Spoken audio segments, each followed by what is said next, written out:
Yes. And someone who was part of the Mandaman as well. Just come and give us her experience and her dream for Kenya. If you've noticed, what we've done today is we've had people from all demographics, but I say from all areas, because love and courage is about every Kenyan and making sure that everyone is at the table. And remember, you turn to the person next to them and tell them, there is space for you at the table. There is space for you at the table. Tell them there is enough for everyone. There is enough for everyone. Why don't you help me welcome Auma Obama. Wapi makofi ya Auma.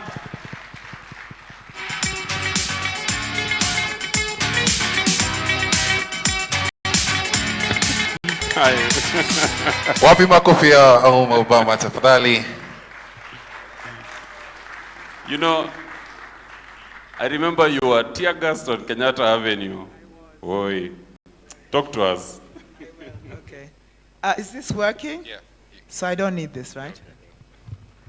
First and foremost, thank you so much for allowing me to be here. Boni, thank you, thank you. In particular, thank you to Jerry and the children for the fight you fought, for the terrible things that happened, and you've persevered and stayed with us and insisted you love this country and you're not going to stop. I feel something about the energy here. I'm one of the last people to speak, and there's something I want to do because I want to really hear you. And I work with children and young people, and we have something that we do to make sure you're listening to us, even if you're a 4-year-old or a 25-year-old. So I'm going to say we, and I want you to reply wa. And I want you to say it as loudly as you can. So here we go. We. Wa. We. Wa. We. Wa. We. Wa. That's for Boni and for me, so you listen to me. So like I said, first of all, Jerry, Nate, Naila, and Jabal, thank you so much for the journey you've taken with Boni. Without you, he wouldn't have been able to do this. So know that. As everybody praises Boni, you guys know that you're the rock behind him that keeps him upright. So thank you for that.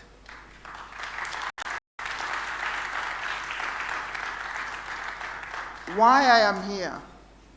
Because normally I'm not on the political scene. I was asked to explain why I'm here. I'm here because even if I get mad at what happens in Kenya and with Kenyans, I love this country. Even if I get frustrated with Kenya and the politics that we do, I love this country. Even if I don't understand why you continue to vote for leaders that keep on pulling you down, stealing from you, disregarding you, disrespecting you, and lying to you, I love this country. I just don't understand you all, but I love this country. So that's why I'm here, and I believe that's why you are all here. I struggle to understand why we, as a country, haven't managed to pull it together. Kenya is so talented. Kenya is so blessed. We have so much. I keep telling everybody, Kenya is not about opportunities and potential. We already have it. We're already doing great things despite our politics. Despite the fact that we struggle, we still manage to make it. Why do we elect people who shoot our young people? Why do we elect people who shoot us? Why do we elect people who tell us, and I'm talking to you, the forces and our police who are supposed to protect us, that tell us to shoot our own people? It is not okay. It is not okay. We as Kenyans are not okay. We're not okay. So as much as I talk of loving my country, I'm also enraged. And I'm particularly enraged with what I call the Gen Z. That's me. I'm one of them. Although I say I'm 29 forever. Gen Z, how is it that we allow our children and our young people to be killed and we do nothing? Or even the little that we do, our voices are so quiet, nobody hears them. In fact, I hear people complain, these young people are such a pest. They're making so much noise. Excuse me? Who drives that big car that was going to be built by the financial bill? That was going to be taxed. And the people who died on the street don't even have cars. They're on border or on foot, or on bicycles. So guys, we need to understand that we as the older generation need to come on board. How do we allow it? How do we allow young people to fight for us and our cause? It's not okay. I was on the streets, I was tear gassed, and people think, oh, maybe she was just putting on a PR show. No, the reason I went was because my daughter was on the street, and she was not going to die before I die. I was not going to leave my child to go on the street and demonstrate, and I sit at home watching on television. It's not okay. Gen Z, I was explained to you by the Gen Z that it's no longer Gen Z, Gen Z's, it's Gen what water. Gen what water, it's all of us. Because all of us are suffering. So where is our courage? And again, I speak to my age group because I know the young people are doing it already. We were already told by the speakers before me that it's going to happen anyway, whether we like it or not. So we need to have the courage to put away our fear, to start not walking with our eyes wide shut and pretending we don't see what's happening. Because we also have those bills. We're also being, in fact, it's us who are being taxed. It's us who are going to the hospitals and not getting the treatment because the systems that are being put in place now don't work. They don't work for us. And why? Because those who put them in place don't use them.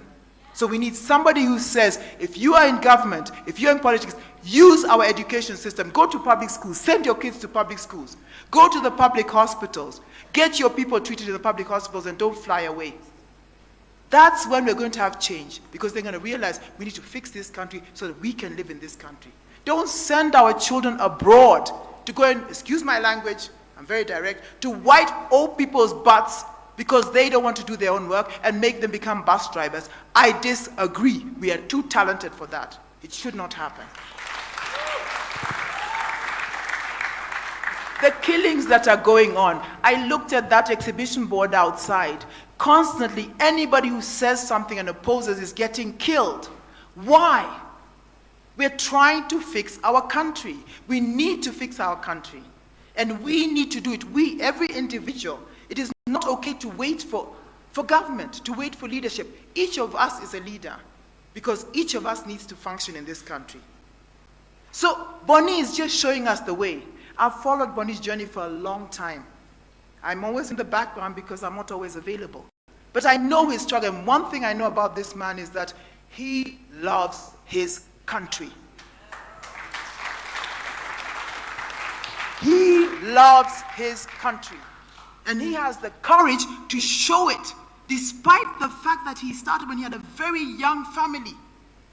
He even had to go into exile, and he came back. He could have stayed in America or anywhere else, but he came back. So guys, the basis of this struggle, this journey, is love for country. Let us remember that. They said they were tribeless. They said they were leaderless. They said they were fearless. And they said they were not going to stop. And now when they were criticized about leadership, they are now looking at leadership. So they are fixing it. The young people are fixing it for us. We need to stand by them. We need to become fearless. And we need to be tribeless. Let me talk to my Joluo community. Please, guys, this is not about tribe. Joluo.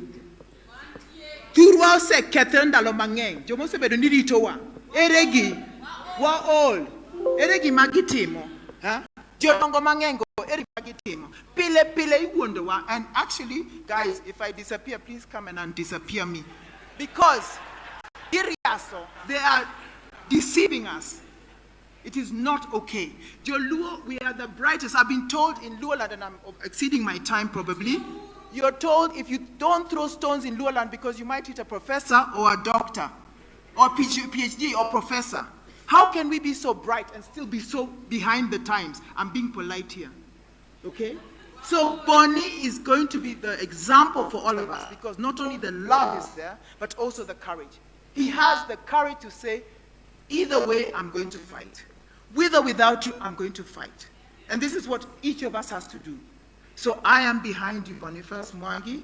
I am behind you, the Mwangi family, because I believe that you are going to do what the young people have said and work with our constitution in order for us to have a better country. It is possible. We can do this as Kenyans. We are able. We deserve better. We actually deserve the best. And at the moment, I think the best is Boniface Mwangi. Thank you very much. Hey, before you go, before you go. Sasa, this is what the crowd has said. The engagement you are telling them. We. Now I've been told, Auma, that belongs to millennials. Gen Zs have a way of doing it. Yes. It may require moving your waist. DJ, twende kazi.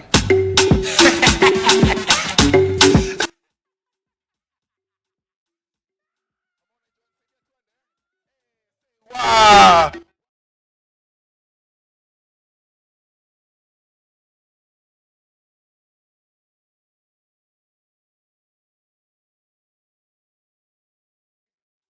Asante.